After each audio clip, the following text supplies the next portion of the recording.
So you're coming to Melbourne and you're wondering where to stay. Well, in this video I will show you the 5 best areas to stay in Melbourne based on the time of the year you're gonna visit and also based on the type of experience you want to have, with all advantages and drawback. And if you're wondering where I am at the moment, I will reveal the name of this beautiful rooftop bar at the end of the video. Well, maybe not. I'm gonna tell you straight away, it's the Cookies Rooftop in Swanton Street. I'm gonna put the address in the video description, but now follow the video until the end.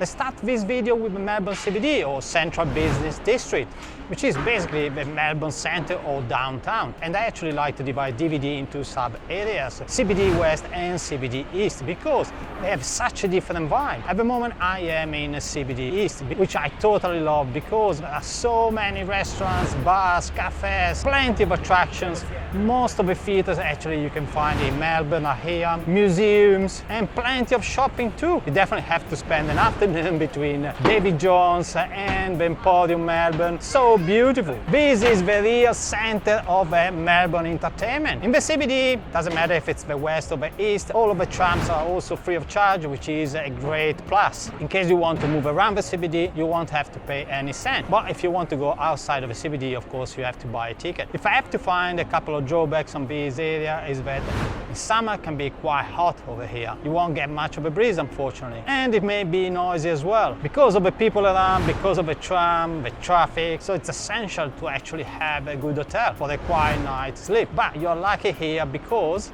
I'm gonna put in the video description a few options, not only for the Melbourne CBD, but also for other areas I'm gonna talk about in this video. So check them out. Most of these accommodations have anyway free cancellation, which is absolutely great when you travel.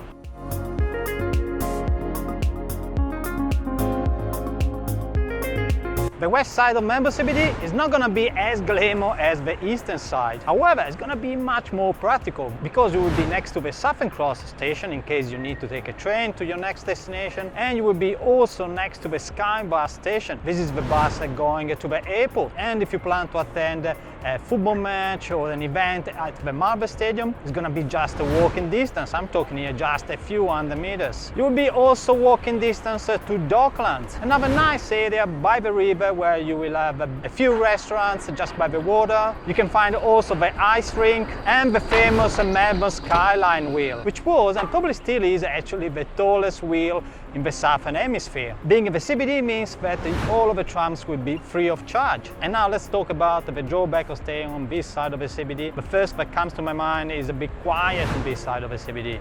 There are not as many restaurants and bars and cafes as on the eastern side. So you will have most probably to take a tram to go there to spend the night, for example. And in summer will be also quite hot because you won't experience much of a breeze in the CBD, to be honest with you.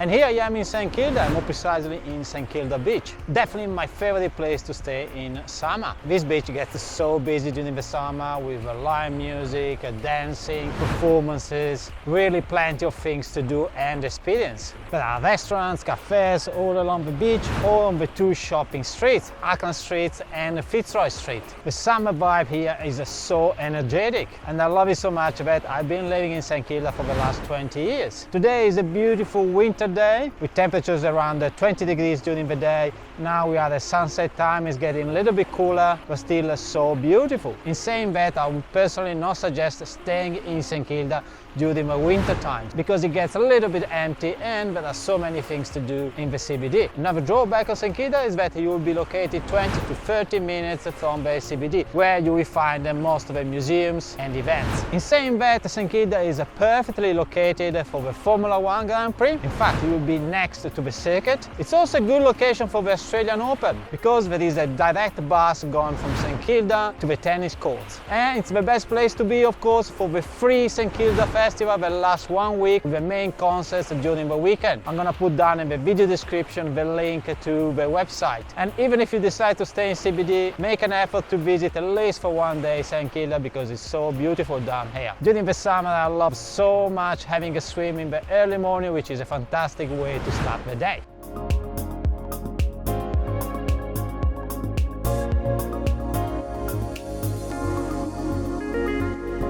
And here I am in another beautiful area actually to stay in Melbourne, South Bank, which is divided between South Wharf, just behind me, and there is also South Gate, which is further up there. This is a great spot because there are plenty of restaurants, bars, cafes by the water, and in this respect in summer it's so beautiful because you get also a little bit of a breeze that definitely you won't be able to get in the CBD.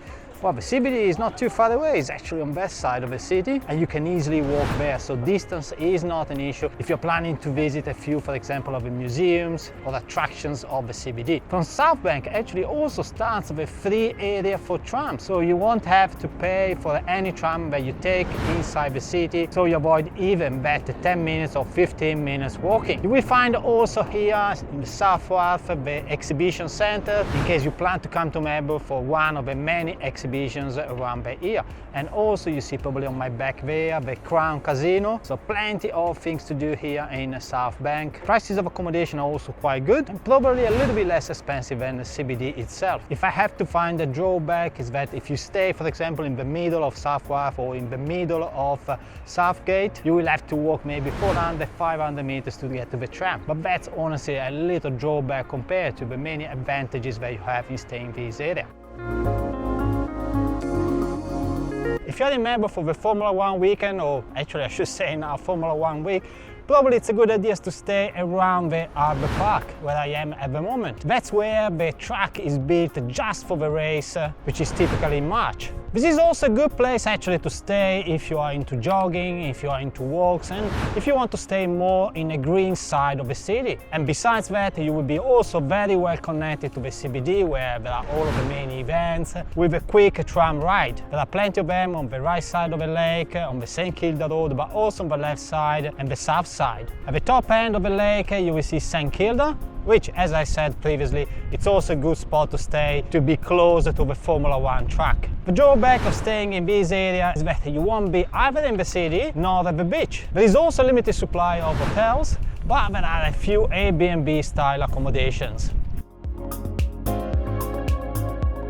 I am out for some jogging here in Port Melbourne. Currently I am actually at the Princess Pier, which is one of the oldest piers, over 100 years old pier of Melbourne. It has been refurbished only 10 years ago. Definitely a beautiful place to visit, and you can do that very easily with a tram from the CBD by 109. If you're on a first, second or even third trip to Melbourne, I personally would suggest to stick with the 5 areas that I just mentioned. There are other neighbours that are super interesting and I would suggest to visit them, but probably not staying there. In fact, it would be even difficult to find actual accommodation there. However, I visited all of these places for you. I took a few videos which I want to show you next. But before that, if you're still with me, I guess you appreciate the effort in making this video. So please click on that like button and subscribe to the channel because this means a lot to me. So I see you next week with new videos. But now, here are another 4 areas that you should definitely visit in Melbourne.